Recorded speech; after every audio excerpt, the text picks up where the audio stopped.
talk about, if you wouldn't mind, a little bit about how you recognize the absence of available services to serve your child's need. Yeah. Well, thank you for asking. I guess one thing I would say is never underestimate the power of a soccer mom. They are doers and problem solvers. I guess in my small way, I'm representing women in a couple of dimensions. I mean, one is a mother. I call myself kind of a parent expert in ADHD. I'm not a clinician. I'm not a researcher or academic, but I live it day to day. And that is a perspective that is incredibly important in our healthcare system writ large. I'm also representing women, I guess, as a first-time female founder. You see more and more of us trying to make our way as first-time founders, in my case of a digital health company. There's recognition that more diverse perspectives and entrepreneurs are needed in our economy. More capital is needed to support those innovations and perspectives of diverse founders. And so I'm sort of proud in my small way to kind of represent women and diverse founders and diverse perspectives in that small way. And I guess I would start, maybe just back up just a little bit. I think it's been great that on your program, you've had couple of guests, Laura Miller and Brent Christopher from Children's Health, talking about, especially during this COVID-19 period, talking about kind of rising mental health challenges in the United States. They're real. They are affecting adults. They are affecting children and adolescents. I like to look to some of the work of Tom Insel, who was the former director of the National Institutes of Mental Health. And he talks about it as a crisis in behavioral health in the United States. Some staggering statistics, such as, suicide, death by suicide up in the United States, 33% since the 1990s, deaths due to substance abuse, 10x since the 1980s. Our systems of care aren't functioning to ensure people have access to the care that they need when they need it. There aren't enough mental health professionals trained to address the problems and the challenges we have in the United States. And that translates into the pediatric space that I'm focused on, particularly around neurodevelopmental issues like attention deficit hyperactivity disorder. A little bit about that for those who may not know. ADHD is a neurodevelopmental condition that affects regions of the brain that are responsible for impulse control, self-regulation, executive functioning, organizational skills, those kinds of things.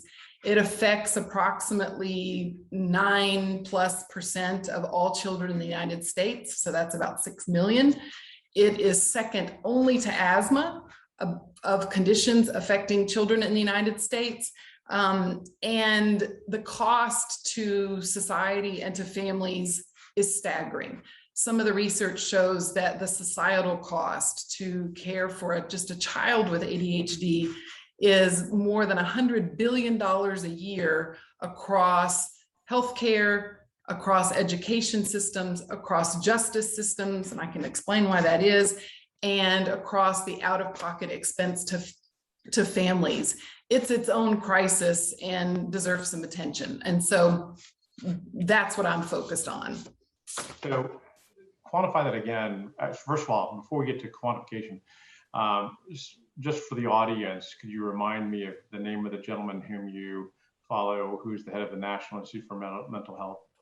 Yeah, Tom Insel. He's the former director of the National Institutes of Mental Health. He is now a kind of leading entrepreneur and subject matter expert in the mental health space, founder of a kind of leading mental health technology company called MindStrong that's focused on severe mental illness and support for individuals with severe mental illness.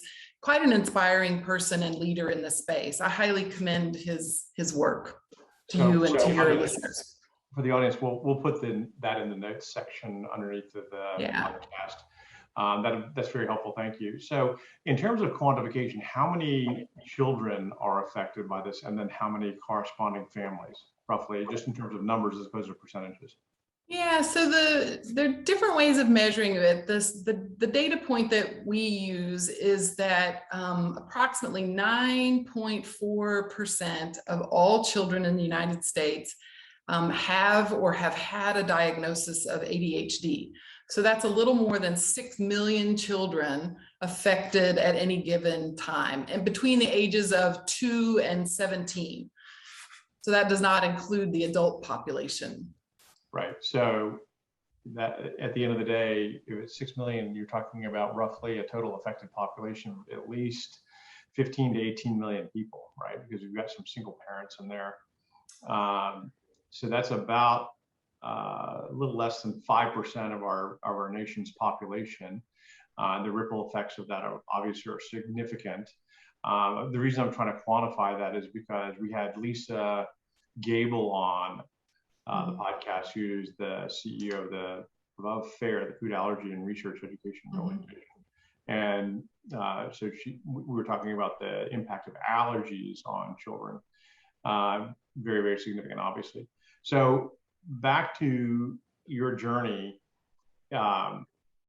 you obviously had your son diagnosed. Your son gets diagnosed, and I think this is more prevalent with boys, young boys, isn't it?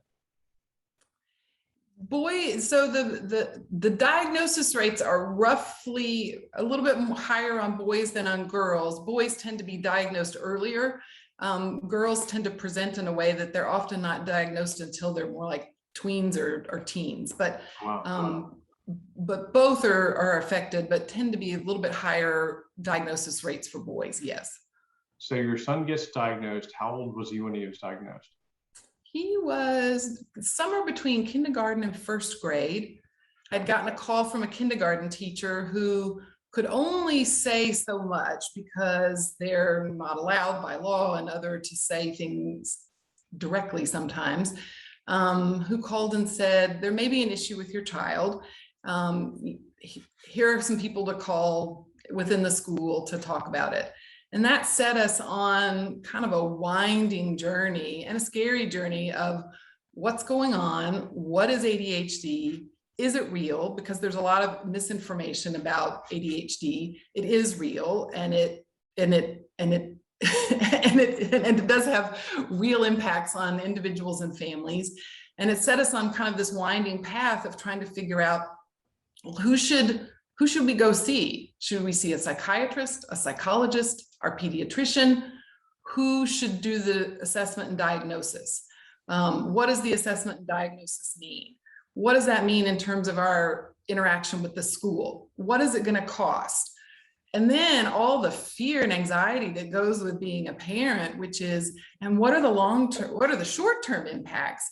Because you can see them immediately in their progress in school or lack of progress, challenges making friends, challenges with behavior. They manifest themselves in all kinds of very immediate and tangible ways. But you also worry about when they become adults, because the majority of children will carry ADHD into their adulthood, and the challenges there become much more frightening in terms of 2 and 3x times higher instances of substance abuse, of car accidents, difficulty holding down a job. I mean, as young adults, 6x higher levels of unemployment as young adults if you have ADHD.